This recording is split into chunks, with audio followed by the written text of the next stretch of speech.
Para todos ellos y con esa diversidad de profesiones que hay acá, que por fortuna tenemos ingenieros industriales, ingenieros civiles, ingenieros electrónicos, lingüistas, diseñadores industriales, diseñadores gráficos, fonoaudiólogo y un estudiante de cine y televisión, según lo que me indica el CIDA. Eso demuestra pues esa transversalidad que tiene la semiótica. Conocer la experiencia y cómo le damos el sentido a las cosas permite que de acuerdo a su profesión usted se adecue mejor a las expectativas, si les gusta el mercadeo, de sus clientes, sus usuarios, de las personas para las cuales van a usar un sistema que usted diseña como ingeniero, o para los pacientes que deben ser tratados en un proceso clínico de fonoaudiología, por ejemplo, conocer mejor a ese paciente. Si hubiese un médico, sería la misma situación. Conocerlo mejor permite que usted se desempeñe mejor como profesional. Y esa es una de las cosas que hace importante estudiar la semiótica. Si es arquitecto, por ejemplo, pues entonces conocer y poder anticipar mejor cómo serían las experiencias de los usuarios del edificio, no solamente a través de un programa preestablecido según lo que enseñan en los libros, sino a partir de experiencias reales, conocimiento de la experiencia y de cómo pensamos los humanos y cómo le damos sentido a las cosas, y entonces cómo actuamos y poder entender los mecanismos de acción, es lo que vamos a ver en este curso. Este tipo de cursos lo que nos permiten es comprender cómo es que la estructura de la experiencia de los seres humanos y por tanto comprenderlos mucho más a fondo. Y hay una cosa interesante, la semiótica, a pesar de su importancia, le pasa lo de las matemáticas, tiene mala fama y la gente cree que es complicada. Pero más allá de esos nominalismos, si ustedes entienden el concepto, todo va a fluir y todo es bastante lógico y sencillo y en verdad no es tan difícil. Y otro estigma, el último estigma que tiene es que es muy teórica, que es un tema teórico, abstracto, filosófico. Ahí sí no es un estigma, pues de hecho la semiótica es una rama de la filosofía, ¿sí? Una rama de la filosofía. Pero puede ser aplicada. Existe un sector de la semiótica, un campo de la semiótica que se llama semiótica aplicada. Puede ser aplicada. Hacer análisis de la significancia de las cosas es útil. Y eso es lo que les propuse, lo menciono porque eso les propuse también en el programa. Posibilidad de hacer una aplicación práctica de un modelo de análisis semiótico. En Colombia hay gente que es muy tesa en este campo de la semiótica, ya mencioné a uno de ellos, que es Douglas Niño, y también está Neila Pardo, Juan José Botero, y está Carlos Pérez, y Juan Conde, y así podría seguir la lista. Y Douglas Niño fue el que dio las bases para hacer el modelo que vamos a aplicar acá. Es colombiano, es de Boyacá, es famoso, trabaja en la Tadeo, pero estudió acá, estudió medicina, fue su pregrado, y su posgrado fue filosofía, doctorado en filosofía, y luego se dedicó a la semiótica. Y él propuso una teoría que aparece en las primeras unidades, que se llama semiótica agentiva. Entonces la semiótica agentiva va a ser el soporte de la aplicación. El modelo lo propuso este servidor en un libro que apareció publicado en el año 2015 a partir del trabajo de Douglas Niño. Se va a interpelar y discutir, es la idea. Por fin, ¿no era el estudio de los signos? Muy bien dicho, era. Sí, era el estudio de los signos. El estudio de los signos es la tradición semiótica, lo que se llama la tradición semiótica. El estudio de los signos nos permitió llegar a la dación de sentido. En hombros de gigantes, ese es el eslogan de Google Scholar. Entonces, todo el trabajo que vamos a recoger acá del pasado es lo que permite que avance la ciencia y van llegando nuevas cosas, y eso es lo que hacemos nosotros los académicos en la universidad. Estar muy pendientes de lo que se está estudiando, lo que se está generando, sobre todo a nivel de doctorado y maestría. Se trata de generar nuevo conocimiento a través de investigaciones marcando la pauta, pero además hay toda una tradición del conocimiento acumulado que se viene recogiendo, que si no fuese por ese conocimiento acumulado no hubiésemos llegado aquí a hablar pues, de esto, de semiótica como la acción de sentido, o el estudio de la acción de sentido, mejorando, parándose en los hombres de los gigantes que estudiaban los signos, y yendo más allá, mejorando, problematizando, casi es como se hace investigación. Todo ese trabajo que han hecho desde que emerge este campo de la semiótica se viene hablando desde los griegos, como el estudio de los síntomas en el campo de la medicina, Hipócrates, luego Agustín, conocido como San Agustín, Agustín de Hipona, habló también del signo y la semiótica, y fue el que dijo que era un signo y dio la definición famosa de signo de algo que está en lugar de otra cosa o que representa otra cosa. Eso lo hizo Agustín de Hipona en la Edad Media.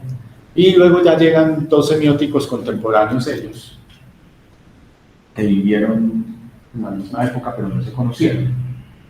Uno en Suiza, pues nació en Suiza, pero su trabajo lo hizo, y si quieren me ayudan los lingüistas, su trabajo lo hizo en Francia, y otro americano, norteamericano, estadounidense, y ellos dos fundaron la semiótica, ¿sí? Y forman parte de la tradición semiótica, y sin ellos pues no estaríamos acá, no estaríamos hablando. Entonces, eso es un progreso natural de la ciencia. Ella misma se critica, está pensada para ser falible, no hay verdades absolutas, y entonces por eso es que salen nuevas visiones que se suponen mejores, o más completas, o por lo mínimo distintas. Y eso es lo que ha hecho que se hable de tradición semiótica, como el estudio de los signos, y las nuevas corrientes hablamos de la semiótica como el estudio del sentido. Ya vamos a ver por qué. Una pregunta. Sí. ¿Cuándo se hace el cambio del... Es un proceso largo y sin un hito preciso, porque depende de diferentes hallazgos científicos, investigaciones, propuestas que se van entrelazando a lo largo, sobre todo, de los últimos 30 años. Los cambios de paradigmas no se dan tan rápido, por un lado. Por otro lado, hay personas que se pueden negar al cambio. Eso también es válido. Si no, eso no es semiótica, la semiótica es estilo, sino punto. ¿Sí? Y ambas cosas son válidas. Entonces, quizá eso explique que todavía gente pues esté trabajando con esa visión restringida de la semiótica. Pero lo que sí les puedo decir es que los grandes estructuralistas y los grandes ortodoxos de la semiótica a nivel mundial ya se están orientando en esto también. Aquí hay una definición de semiótica del diseño que la puse de entrada porque tiene que ver con lo que venía mencionando.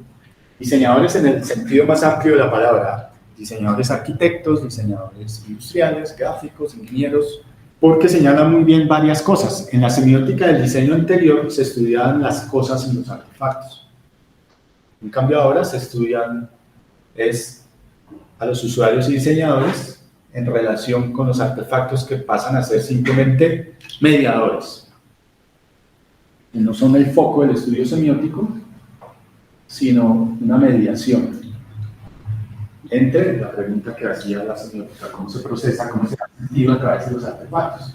En el campo del diseño la pregunta sería entonces, ¿cómo le damos sentido al mundo a través de los artefactos y las cosas? ¿Sí? Entonces allí, por eso esta definición es distinta a la que se venía dando antes sobre semiótica del diseño. Profe, una pregunta. Adelante, claro que sí. Esta mediación de la que usted está hablando es más o menos lo que hacemos en ergonomía de hablar de la interfaz, porque nosotros pues no estudiamos ni al hombre ni al artefacto, sino la interfaz que hay entre ellos dos. ¿Es más o menos lo mismo?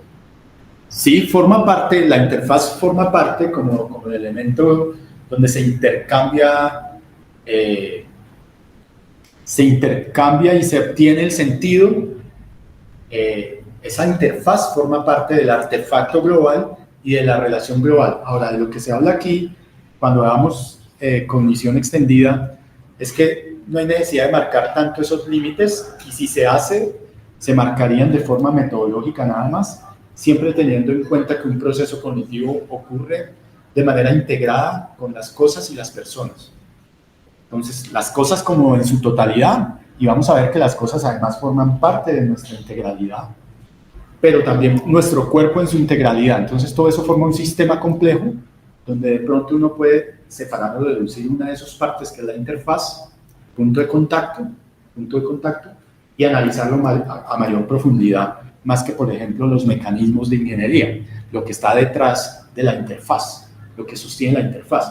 Entonces, ahí vienen esos campos de especialización. Entonces, la ergonomía se enfoca, como bien lo dice Diego, en esa interfaz, más que en lo que ocurre detrás, por ejemplo, los sistemas de funcionamiento y demás. Estas son las dos personas que les mencionaba que nadie dijo. Son bastante conocidas. Aquí está el suizo que trabajó en Francia, a su izquierda, y a su derecha está el americano, el norteamericano y el estadounidense. Ellos dos estudiaban la semiótica como estudio de los signos. Este se iba volviendo loco de tanto estudiar los signos. Y él propuso, aunque es realmente genial, sigue siendo la fuente más consultada en semiótica, Peirce. Saussure fue el que fundó el estructuralismo a través de sus apuntes de clase, los apuntes de los estudiantes más bien, porque nunca publicó nada. Y allí se creó esa escuela de pensamiento semiótico que se llama estructuralismo, que vamos a ver qué es, que es básicamente el estudio de los signos de una manera inmanente. Ferdinand de Saussure, fíjense que son casi contemporáneos, propusieron las dos escuelas tradicionales o clásicas de semiótica, que son de semiótica entendida como estudio de los signos, que son el pragmatismo y el estructuralismo. Entonces, el estructuralismo como el estudio de los sistemas de signos. Entonces, el estructuralismo sobre todo proponía estudiar, no el sentido como vimos ahora, sino el sistema de signos. Pues, cómo es que esto se estructura y cómo es que esto funciona. Peirce, en cambio, decía, sí, los signos son importantes, pero hay que estudiar es qué efecto tienen en las personas en términos de su experiencia, es decir, cómo afectan a las personas. Es decir, cuando yo veo un sistema de signos, cómo eso me invita a actuar, cómo eso me produce un cambio en mi actitud y en mis propósitos, y por tanto en mi experiencia y en mi capacidad de actuar. Y yo entonces varío o la atención o mi estado mental o lo que yo quiera. Es decir, es una forma un poquito más aplicada y más interesante y mucho más moderna, anticipada en tiempo. Tipo era genial. De hecho, todo lo que vamos a ver en este curso en alguna forma se basa en lo que dice. Signo, algo que está en representación de otra cosa. Entonces, pragmatismo, estructuralismo forman parte de la tradición semiótica, el estudio de la semiótica como estudio de los signos. Él se enredó porque, claro, cuando usted trata de explicar toda la experiencia en términos de signos, es complicado, es confuso. Entonces él ahí se iba perdiendo. El secreto era quizás salirse de los signos y entender que el sentido no solamente depende de los signos, sino que hay sentido que no requiere signos. Los signos es solo una forma de dar sentido, pero hay formas de dar sentido más directas que no requieren de signos, que a veces son más habituales. Parte de la tradición semiótica en el caso del diseño es esto de la semántica sintáctica y pragmática. Esto fue lo que más hizo carrera en los estudios de la semántica del diseño, pero también en la lingüística. Esto fue un hit, un libro que fue un hit, escrito por Charles William Morris, mejor conocido como William Morris, o Charles Morris, tipo, es un peso. Él hace un estudio muy cuidadoso de Peirce, o sea, todo viene de Peirce, ¿sí? Y él hace su contribución a la semiótica, comienzos, primera mitad del siglo pasado, con estas tres palabritas que sobre todo el mundo se está más utilizado: semántica, sintáctica y pragmática. El diseño no fue ajeno a eso. El diseño también utilizó a Morris para hacer semiótica del diseño. Aquí tengo esta curiosidad, es una primera edición de Morris, 1946, lo conseguí en Suecia, no entiendo por qué. Ellos hacen una cosa muy bonita, que es los libros que consideran no sé qué con criterios, que no son útiles para la biblioteca, los sacan a una mesita y los venden muy baratos, son como 5.000 pesos. Y entre esos estaba primera edición, si se quieren se los paso, pero con mucho cuidado. Es la primera edición de Charles Morris, de 1946. Aquí aparecen los otros libros que él escribió. El tipo es bastante duro, por ahí está el recibo de pago para que vean que es verdad. En diseño, ¿cómo funcionaba esto? Estudio de los signos, es decir, estudio del sistema de signos, es decir, estudio de los artefactos. O sea, había un artefacto, se creaban las cosas. Eso se reflejó, por ejemplo, en ingeniería también. ¿Signo es sinónimo de artefacto?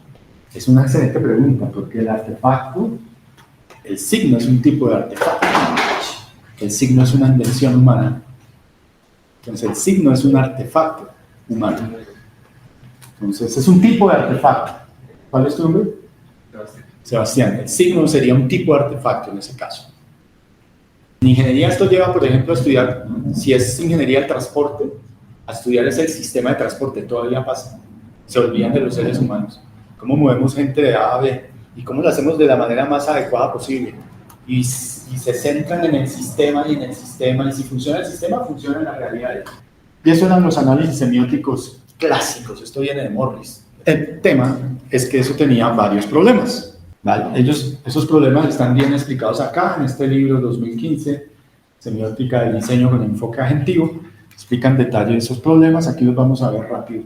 Primero, estudiar los signos no es suficiente para resolver la pregunta por el sentido. No resuelve del todo esa pregunta por el sentido.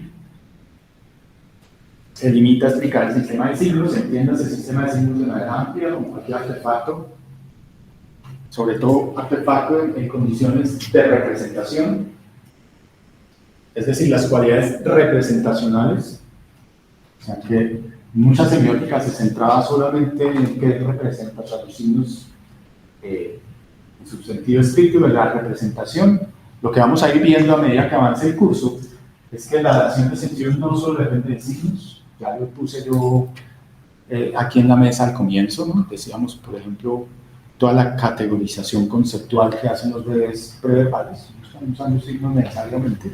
Cuando actúo de manera fluida, por ejemplo, también. Actuar de manera fluida es, por ejemplo, si yo necesito salir de este auditorio, yo sé que la puerta es allá y yo simplemente camino y salgo. Abro la puerta y me voy. Profe. Sí, adelante, Diego. Tengo una pregunta allí. Digamos que se comenzó a hablar de la fenomenología y sobre todo la fenomenología de Merleau-Ponty, que tiene claro que el cuerpo es un vehículo que nos permite, ¿sí?, tener unas experiencias, porque Ponty nos habla del cuerpo vivido, de esa experiencia, que es lo que nutre y hace que el ser conozca y sea, ¿sí?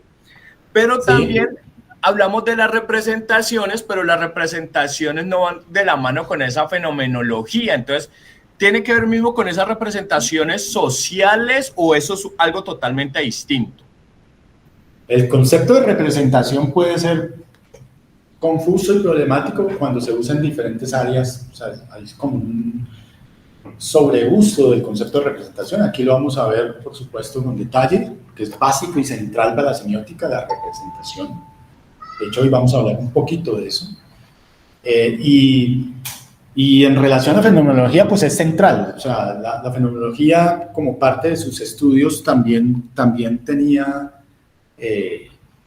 cómo es la dación de sentido y la experiencia cuando está representada y cuando se están usando signos. Eso también lo estudiaron. Entonces, es concomitante, es coherente, es convergente.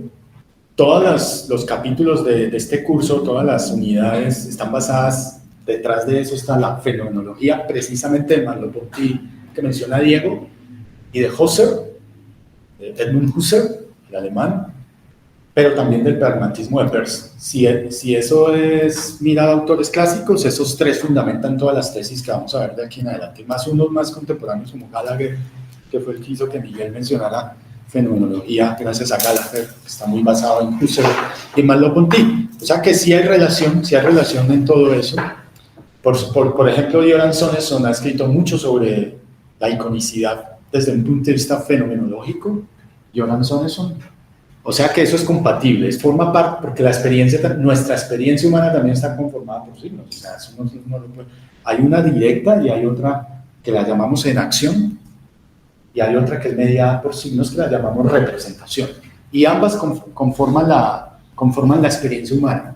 La enacción, que es cuando yo hago cosas o doy sentido sin usar signos, como por ejemplo salir fluidamente, que era lo que estaba explicando. Salir fluidamente, yo no necesito poner signos allí, sino que yo lo hago de manera directa, que ahí era donde iba a poner el ejemplo de Sean Gallagher. El ejemplo que da Sean Gallagher es cogiendo el bus. Entonces dice que está esperando el bus y se pone a hablar y de repente lo ve, le saca la mano y sale corriendo detrás del bus y no se pone a pensar, este es el bus, sino que eso es fluido. Volviendo a los problemas, exceso de terminología lingüística, especialmente problemático para la semiótica del diseño u otras semióticas, porque lo que se hizo fue tratar de forzar fenómenos que no eran lingüísticos a ser explicados con cosas de la lingüística. Se vuelve problemático quedarse con la terminología lingüística.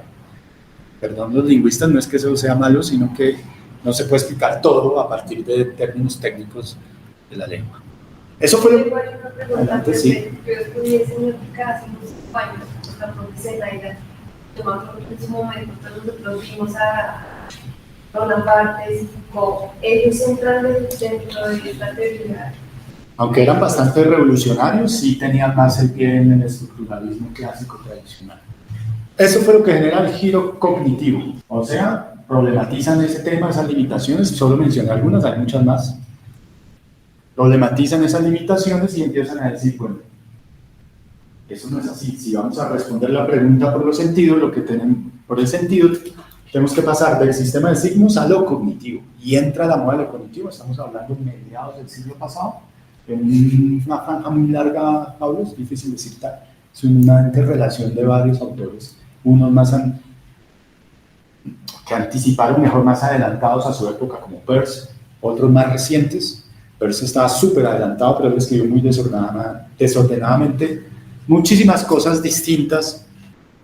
Dale, Eric. Bueno, estaba pensando ahorita en esta parte del giro cognitivo y en lo último que se estaba hablando sobre cómo esta escuela de repente tiene como cierto, pues no repele, pero sí como un poco hacia la teoría de Eco. Y yo justamente estaba pensando ahorita que tenía entendido que Eco había propuesto esta parte en Kant y el ornitorrinco, esta parte de que la enciclopedia, o existía una enciclopedia, que era como el mecanismo a través del cual medíamos los procesos cognitivos y el conocimiento que teníamos con el mundo. Entonces, yo tenía entendido que esta parte de la enciclopedia era como fundamental dentro de este entendimiento que se dio dentro de la semiótica como para llegar a lo cognitivo. Entonces, estoy pensando que más bien como que ahí hay no sé si son como un poco contrarios o cómo es que de alguna u otra forma se terminan como ligando. Sí, hay cierta continuidad, pero pasando mucha crítica por el medio, ¿no? De hecho, hay una crítica muy clara y muy meridiana de eso que usted menciona. Si le causa curiosidad, yo se lo puedo mandar. En el libro que está en la bibliografía, que uno de los libros es Elementos de Semiótica Agentiva, el libro de Douglas Niño. Si usted lo mira, Eric, hay una página donde él se refiere a Umberto Eco, precisamente en relación a la enciclopedia, y le hace una crítica súper certera, donde dice que se aleja completamente de esa noción de enciclopedia, que además Eco la proponía como enciclopedia y diccionario, y diferenciaba diccionario de enciclopedia, proponiendo algo mucho más cognitivo, que es el construal, la noción de construal. Entonces nosotros no somos enciclopedias, sino que, empiezan los términos raros, creamos conocimiento en tiempo real, construimos el sentido del mundo. Y esa es más o menos la crítica de Eric. Entonces, porque la enciclopedia de todas maneras dejaba como la cosa muy inmanente, o sea, como conocimientos que se capturan, y en realidad pues no sucedía así. Esa es la crítica, pero le invito a que la lea Eric. Pero sin embargo, si no fuera por Eco, no estaríamos hablando de esto, ¿sí?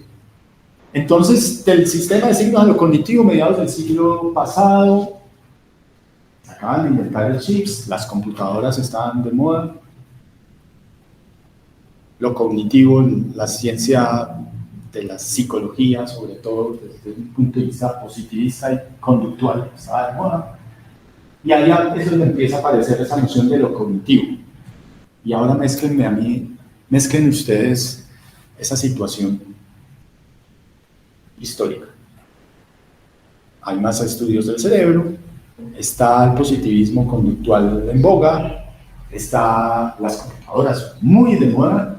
Entonces es la idea de que el cerebro es como la CPU y gracias al procesamiento de información, fíjense que yo he evitado muchos, no sé si se han dado cuenta, usar la palabra información, pero ahí se me escapó una vez. Dar sentido es distinto a procesar información, las máquinas procesan información. Sin embargo, esas tesis siguen en boga todavía. O sea, hay gente que cree que uno lo que hace es procesar información. Y eso es punto del debate. ¿Dónde quiere estar usted? Depende de su propio análisis. Sandra Liliana, cada uno que haga su propio análisis, diga, a mí me parece más plausible que sí somos como máquinas, procesamos información. O no, a mí me parece más creíble lo que dice el profesor Juan, damos sentido de manera experiencial, no procesamos información. Es que esa idea está muy posicionada, muy posicionada. Y entonces es difícil de derribar eso, ¿no? Además que eso generó la moda de lo cognitivo, el endiosamiento del cerebro, o sea, las tesis encerebradas. Un problema que tiene eso es que somos fantasmas, o sea, es una tesis dualista cartesiana, mente-cuerpo, que les dije yo al comienzo, que no puede separar el cerebro del cuerpo. E incluso para avanzar en esto de manera rápida, las investigaciones, los hallazgos indican que es más bien al revés, el cuerpo es el que determina cómo funciona el cerebro. Y gracias a nuestras experiencias corporales, y gracias a nuestro cuerpo desde que nacemos, desde que estamos en el feto, es el cuerpo el que nos va moldeando el cerebro, no al revés. ¿Sí? De hecho, hay mucha tinta, me estoy adelantando, tesis computacionales se saltaron a la moda, posicionan lo cognitivo como reducido a lo mental del cerebro, y entonces a todos se les puso cognitivo porque es lo vende y la moda, entonces lingüística cognitiva, ergonomía cognitiva, semiótica cognitiva, bueno, esa es la nueva cognitiva, todo cognitivo porque eso sonaba bonito y raro y además era la moda, y aludía al cognitivismo que era la lectura que teníamos. Entonces, el cognitismo también tiene sus problemas, que ya los venía diciendo. Entonces se dio el giro del sistema de signos a lo cognitivo como lo mental, y lo mental entendido como el cerebro. Entonces aquí, crítica al cognitivismo de Madafovis, que era la lectura para hoy. Crítica a la crítica del cognitivismo mía de Madafovis. Lo mental, los problemas de eso era que lo mental lo reducen al cerebro. Y hay el error entonces categorial, es decir, mente era distinto del cuerpo. La mente humana como una entidad desencarnada que procesa información. Y la cognición, esta es importante porque entramos al tema de representación. La cognición es un conjunto de representaciones mentales. Entonces, lo que explicaba el cognitivismo es que cuando usted tiene una vivencia experiencial a través de sus sentidos y da sentido usando la vista, los ojos, además que todos se usan de manera múltiple, lo que decían los cognitivistas era que uno, por ejemplo, veía la botella y lo que hacía era que el cerebro creaba una representación de la botella en la mente. Como son representaciones, me pueden crear un mundo en mi mente, y entonces toda representación, así no tenga un correlato en el mundo experiencial verdadero, sino que solo en mi mente. ¿Sí? Porque el mundo es una representación, no es una experiencia directa real, sino que siempre pasa por una representación que se hace en el cerebro y ahí se computa y sale. Esas son las tesis computacionales. La experiencia no se limita a lo neuronal. Eso sería como explicar una carrera de Fórmula 1 a partir del motor del carro. Las neuronas tienen una función fisiológica, pero ahí no están los conceptos ni el sentido. Esa es la tesis fundamental. Pues no es en las neuronas. Adelante, Eric. Aquí tengo una duda. ¿Cuál sería entonces, por ejemplo, la diferencia entre una representación mental y un espacio mental? Porque hasta donde tengo entendido, por ejemplo, un espacio mental sí involucraría como esta imagen mínima que está dentro de la mente, pero aparte tiene este estatus, ¿no? Como fenomenológico de lo que está sucediendo y de cómo se nos presentan las cosas. Pero entonces eso ya saldría un poco de lo que se está hablando ahorita como representación mental, porque como que justo estaba pensando en la diferencia entre estos dos conceptos. Sí, es muy interesante la pregunta, Eric. También te voy a remitir de nuevo a otro capítulo de Niño, que lo explica muy bien esa diferencia entre representación y espacio mental. Espacio mental es una teoría cognitiva de la semiótica cognitiva de la escuela de Arush, pero también de Estados Unidos, Mark Turner y otros que ya vamos a ir viendo ahí, que propone que, pues, tratando de explicarte entonces dónde está el sentido, si no es en las neuronas, proponen pues que es un espacio mental que se genera. Pero la crítica que le hace el Niño, que es la que te invito a leer, es que dice que de todas maneras es muy cognitivista esa idea, porque propone que hay unos espacios mentales que funcionan tras bambalinas y que así es que uno ha sentido mezclando, haciendo mapeos entre conceptos, pone el acento en lo que sucede en el cerebro. Esa es la crítica que hace el Niño. Y él propone entonces que hay que entender los espacios mentales de manera distinta, como generación de sentido. Esto ya es muy avanzado, pero lo vamos a ver con calma porque de eso se trata, solo que estamos haciendo la introducción. Pero para Eric, que ya ha leído más sobre este tema, de manera más distinta, de manera online, o sea, en tiempo real, como la noción de Kostruel que mencioné, o sea, cuando uno está relacionándose, interaccionando, ahí emerge el sentido. Esa es la respuesta. Se aleja de las representaciones mentales, o sea, ya no es que yo vea una botella en mi mente, sino que yo simplemente cruzo información, no sé en dónde, pero cruzo. Eso no es evidenciable, pero ha ayudado mucho a la semiótica cognitiva. Eso lo vamos a ver, de hecho, en una de las partes con más cuidado. Muy bien, gracias por la atención.